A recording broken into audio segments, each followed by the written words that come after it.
Tetapi inilah kenapa disebut hukum tumbuh ke atas. Polri takut dan enggan menyidik oknum kejaksaan. Mabes Polri tidak mempunyai nyali menegakkan hukum. Mereka hanya berusaha mencari kambing hitam dan mengkriminalisasi advokat yang seharusnya dilindungi undang-undang advokat. Yang dilanggar oleh kepolisian adalah pasal 16 tahun 2003 tentang advokat yang berbunyi advokat tidak dapat dituntut baik secara perdata maupun pidana dalam menjalankan tugas profesinya dengan itikat baik untuk kepentingan pembelaan klien di dalam maupun di luar sidang pengadilan.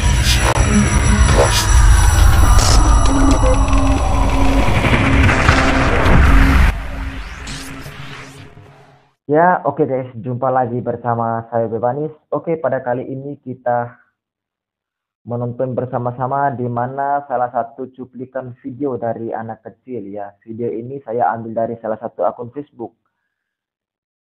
Dan video ini juga sudah menjadi trending topic di media sosial dan beredar luas viral di media sosial. Di mana anak kecil ini meminta kepada Bapak Kapolri Jenderal Bintang 4 untuk meminta berdebat secara hukum karena telah mengklaim bapaknya itu sudah melanggar hukum. Kini anak remaja ini menantang Bapak Kapolri ya, meminta kepada Bapak Kapolri untuk berdebat secara hukum. Oke teman-teman, seperti apa cuplikan videonya? Mari kita cek bersama, jangan skip. Nonton sampai selesai agar tidak gagal paham. Langsung gas. Tetapi inilah kenapa disebut hukum tumbuh ke atas. Polri takut dan enggan menyidik oknum kejaksaan. Mabes Polri tidak mempunyai nyali menegakkan hukum. Mereka hanya berusaha mencari kambing hitam dan mengkriminalisasi advokat yang seharusnya dilindungi undang-undang advokat. Yang dilanggar oleh kepolisian adalah pasal 16 tahun 2003 tentang advokat yang berbunyi advokat tidak dapat dituntut baik secara perdata maupun pidana dalam menjalankan tugas profesinya dengan itikat baik untuk kepentingan pembelaan klien di dalam maupun di luar sidang pengadilan. Ayah saya adalah seorang advokat. Dia sedang menjalankan tugas pembelaan kliennya yang memberikan surat kuasa kepadanya di luar sidang pengadilan. Disebutkan seharusnya advokat tidak dapat dituntut secara pidana. Tetapi dengan sengaja, walau sudah mengetahui hal ini, Mabes Polri malah melakukan penyidikan dan melakukan penetapan tersangka. Sungguh mengerikan jika aparat penegak hukum yang menaati hukum justru malah menjadi pihak yang melanggar hukum. Apakah patut jika disebut keadilan di Indonesia sudah mati? Jika oknum mafia hukum saja berani menjerat dan melanggar undang-undang, maka sudah jelas di Indonesia hukum itu hanya teori dan tidak dihormati oleh pihak kepolisian. Presiden harus mendengar ini karena sangat berbahaya jika Polri saja terang-terangan menjadi pelanggar hukum, maka ini akan menjadi permulaan legal dan sahnya hukum untuk tidak dipatuhi di Indonesia. Tidak salah jika nantinya semua warga sipil mengikuti contoh yang diberikan Polri, boleh melanggar undang-undang. Presiden sebagai panglima hukum harus segera turun tangan, tindak oknum terkait dan segera luruskan penerapan hukum yang salah. Karena penegakan hukum adalah fondasi sebuah negara. Jika presiden membiarkan ketika sudah mengetahuinya, dapat dipastikan presiden pun dapat diduga melakukan penyalahgunaan wewenang sesuai pasal 421 KUHP pidana. Saya aja, anak kecil, bisa mengerti undang-undang yang sudah tertera jelas. Mengapa Kapolri yang pangkatnya jenderal tidak dapat memahami hal tersebut? Apakah Bapak tidak tahu atau pura-pura tidak tahu? Bapak Kapolri, apakah Anda bisa mendengarkan dan mau mendengarkan kritikan dan masukan dari saya selaku warga negara? Ataukah Kapolri dan seluruh aparat kepolisian sudah merasa di atas hukum dan berhak melawan undang-undang? Jika Bapak Kapolri membiarkan dan tidak segera meluruskan hal ini, maka ini bisa menjadi awal kehancuran Polri yang kedua setelah kasus Sambo. Saya sebagai warga negara ingin memberikan masukan agar hukum dan keadilan dapat ditegakkan. Tolong dibaca sekali lagi pasal 16 Undang-Undang Advokat. Jika tidak dipahami, bisa ditanyakan arti pasal tersebut ke Mahkamah Konstitusi. Tidak boleh berasumsi sendiri dan sembarangan mengkriminalisasi advokat. Apalagi salah satunya adalah ayah saya yang tidak bersalah. Perbuatan Polri melawan hukum mencederai nurani dan pikiran saya. Bagaimanakah Polri yang saya cintai malah menjadi oknum pelanggar hukum? Saya yakin masih ada banyak polisi baik dan polisi yang ingin Indonesia maju. Bagaimana dengan Bapak Kapolri Listio Sigit Prabowo? Apakah Bapak berani meluruskan anak buah Bapak yang jelas-jelas melanggar undang-undang ini? Apakah Bapak hanya bermain aman dan malah menyembunyikan dan melindungi pelanggaran yang dilakukan anak buah Bapak?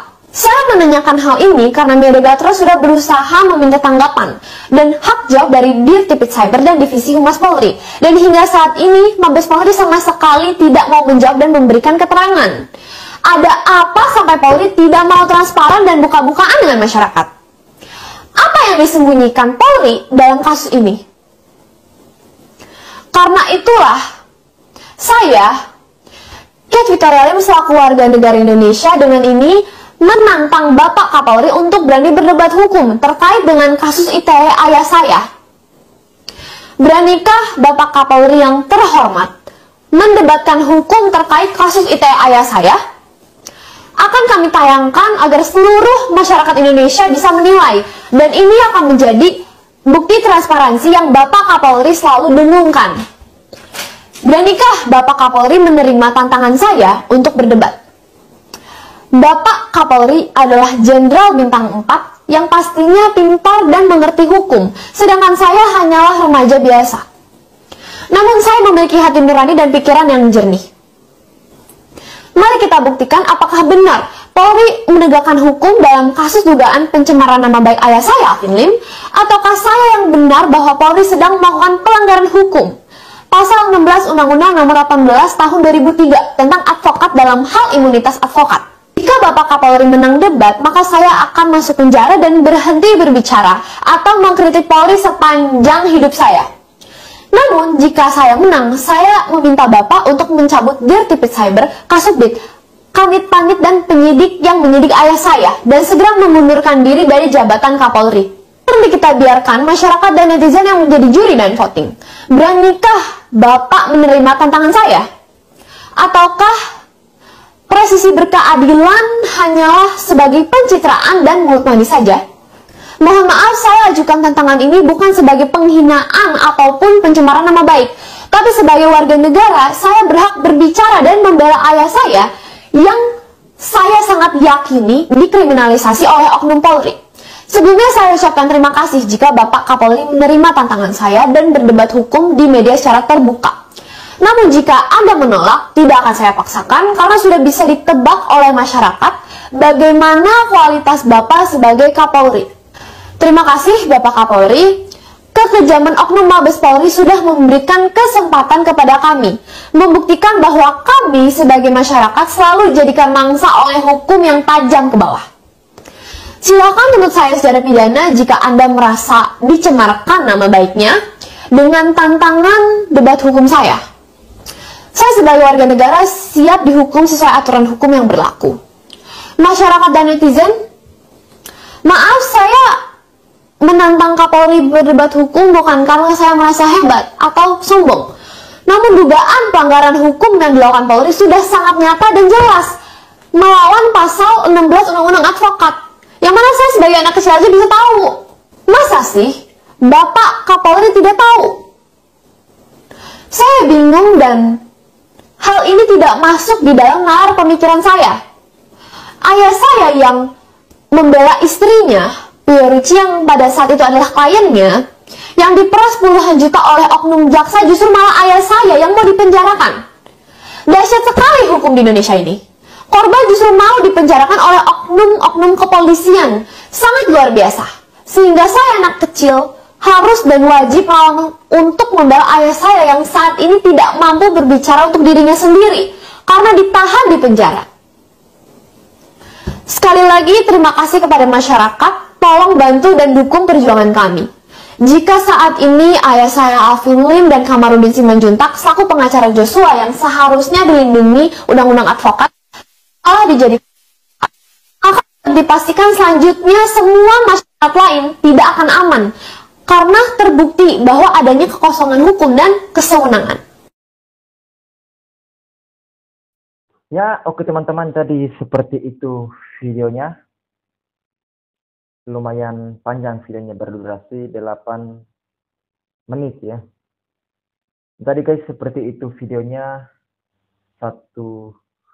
Salah satu komentar dari seorang anak kecil ya, untuk meminta Bapak Kapolri Jenderal Bintang 4 untuk berdebat secara hukum.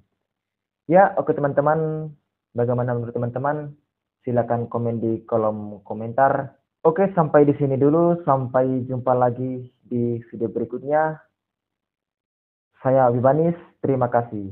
Bye-bye.